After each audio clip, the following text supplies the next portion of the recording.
بسم اللہ الرحمن الرحیم۔ ہم نے جو پرومس کیا تھا اس کے مطابق بک جو لوگ نہیں لے سکتے ان کو ہم ایک اپنا تعارف دے دیتے ہیں۔ پہلا چیپٹر کتاب کا ہے اللہ رب العزت کے بارے میں۔ دیکھیں، سیدھا سا فارمولہ ہے، جب آپ نے ڈریم لائف بنانی ہے اور آپ کو اپنے خدا کا نہیں پتہ، اپنے گاڈ کا، اپنے الہ کا نہیں معلوم، تو پھر ڈریم لائف کیسے بنے گی؟ یعنی جب ہمیں اللہ کی مدد کی ضرورت ہو، اپنے گاڈ کی مدد کی ضرورت ہو، وہ کہاں کہاں ہمیں ہیلپ کرے گا، ہمیں کس طرح سے کس کی عبادت کرنی ہے، کس کے حکم پر چلنا ہے، اور وہاں سے رہنمائی نہیں لیں گے تو ہماری لائف جو ہے وہ خراب ہو جائے گی۔ اگر یہاں کی لائف نہیں خراب ہوگی تو ڈیفینیٹلی اس کے بعد جو آنے والی لائف ہے ہمیشہ ہمیشہ والی وہ خراب ہو جائے گی۔ دوسری بات یہ کہ پورے یورپ کے اندر جتنے نان مسلم ہیں، خاص طور پہ جو عیسائی اسٹیٹس ہیں، یو کے، امریکہ، کینیڈا اور یہ یورپ وغیرہ، وہاں پہ لوگوں کی زندگی بہت تنگ ہے، بہت پریشان ہے، اتنی انزائٹی، اتنی ٹینشن، اتنا ڈپریشن ہے کہ میں اور آپ سوچ نہیں سکتے۔ کیونکہ ہمیں بائی برتھ جو ہے اللہ رب العزت کی طرف سے ایمان مل گیا، اسلام مل گیا، اللہ کی باتیں مل گئیں، تو ہمارے اندر اتنا ڈپریشن نہیں ہے، اتنی انزائٹی نہیں ہے جتنا ادھر ہے۔ تو میں سنتا رہتا ہوں ان کو، جو نان مسلم تھے اور مسلمان ہوئے، ان کی باتیں سنتا رہتا ہوں، تو وہ کہتے ہیں کہ بہت کنفیوژن ہے، اتنی پریشانیاں ہیں کہ آپ سوچ نہیں سکتے۔ تو کوئی شخص یہ بتانے کے لیے تیار نہیں ہے کہ ٹرو گاڈ کون ہے، کون سا ہے۔ اللہ تعالیٰ سے سچا کوئی خدا نہیں، ایک ہی الہ ہے، پوری دنیا کا ایک ہی خالق ہے، ایک ہی مالک ہے۔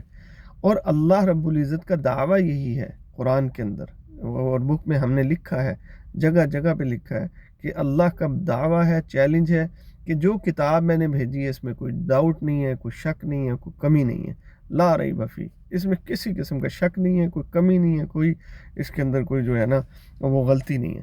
تو ہم پہنچا نہیں پا رہے ہیں صحیح طریقے سے۔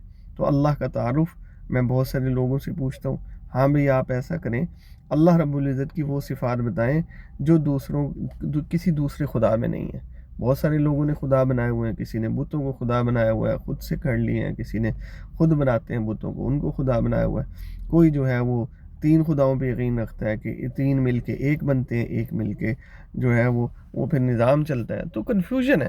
تو وہ جو نان مسلم جو مسلمان ہو رہے ہیں وہ کہہ رہے ہیں ہمیں یہ بات بڑی پریشان کرتی ہے کہ یہ کیسے ہو سکتا ہے کہ تین جو ہے مل کے وہ ایک خدا ہے، پھر خدا کا بیٹا آیا، پھر بیٹا بھی جو ہے انسانی شکل میں آیا، انسانی شکل کے بعد اس کو اٹھا لیا گیا، اور اس کے بعد جو ہے پھر وہ خدا کہاں گیا، اور اس خدا نے ایسا کیوں کیا، پھر وہ غائب کیوں ہو گئے، اب نظام کون چلا رہا ہے۔ پھر جو بائبل ہے یا آج کی جو جس کو خدا کی کتاب کہا جاتا ہے، تو وہ بائبل میں اتنی غلطیاں کیوں ہیں، اس کے اتنے ورژن کیوں ہیں، ہر جگہ میں چینجز کیوں ہیں، جب ان کو پورا پیغام پہنچایا جاتا ہے کہ اللہ کی ایک اور آخری کتاب ہے جو قرآن ہے، جو عیسیٰ علیہ السلام پر بھی ایمان لانے کا حکم دیتی ہے، موسیٰ علیہ السلام پر بھی ایمان لانے کا حکم دیتی ہے، تو وہ جو کتاب ہے اس کے اندر ایک نقطے کی بھی کسی میں تبدیلی نہیں ہے، پوری دنیا کے اندر ایک زیر زبر پیش نقطہ بھی تبدیل نہیں ہے، تو اس سے وہ متاثر ہوتے ہیں۔ تو اس لیے ہمارا یہ کام بنتا ہے ہم اپنے اللہ کی تعریف جو ہے وہ یاد کر لیں۔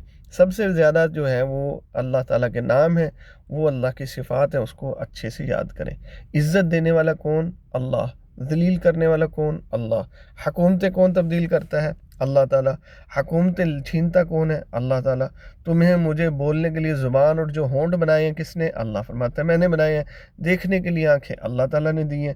اسی طرح دل بنایا، دماغ بنایا، اور بارشیں برسانے والا نظام اللہ کا دعویٰ ہے، میں بارشیں برساتا ہوں، میں سورج کو نکالتا ہوں، میں چاند کو روشنی دیتا ہوں، میں ستاروں کو روشن کرتا ہوں، میں نے آسمان تمہارے لیے چھت بنایا، میں نے زمین تمہارے لیے فرش بنایا، میں جو ہے وہ سارا دن اور رات کو تبدیل کرتا ہوں، رات کو دن میں تبدیل کرتا ہوں۔ یہ اللہ تعالیٰ کی صفات ہیں۔ اللہ وہ ہے جو ہمیشہ زندہ ہے، وہ ہمیشہ سے ہے، اس کو موت نہیں، اس کو نیند نہیں، اس کو اونگ نہیں، ہر جگہ موجود، وہ باخبر ہے، باعلم ہے، اس کو ہر چیز کا علم۔ اور اللہ کی شان تو یہ ہے جب کسی چیز کا ارادہ کرتا ہے اور وہ کہتا ہے کہ کن، بس ہو جاتی ہے۔ تو یہ اللہ کی شان ہے۔ تو ہمیں اللہ کی صفات، اللہ کی بڑائی، اللہ کی عظمت وہ یاد کرنی ہے، اور وہ صفات یاد کریں جو دوسرے خداؤں میں نہیں ہو سکتی۔ تو اس لیے بک کے اندر ہم نے یہ ساری چیزیں لکھی ہیں، ہر چیپٹر میں قرآن سے اور نبی صلی اللہ علیہ وسلم کے احادیث سے ریفرنس لکھے ہیں، وہ چاہے بزنس ہو، چاہے ہیلتھ ہو، چاہے انٹرپرینورشپ ہو، چاہے دنیا کا کوئی ٹاپک ہے، وہ سارے کے سارے اسلام کی وزڈم کے مطابق لکھا ہے، تاکہ ہمیں بھی صحیح گائیڈنس ملے، اور جو ہیں جو نان مسلم ہیں یا وہ پڑھیں گے تو ان کو بھی پتہ چلے کہ ایک ہی سچا خدا ہے اور وہ اللہ ہے، وہ اسی کی عبادت کریں گے تو دنیا اور آخرت میں کامیابی ملے گی۔ دعا میں یاد رکھیے گا، کوئی سوال ہو تو پوچھ سکتے ہیں۔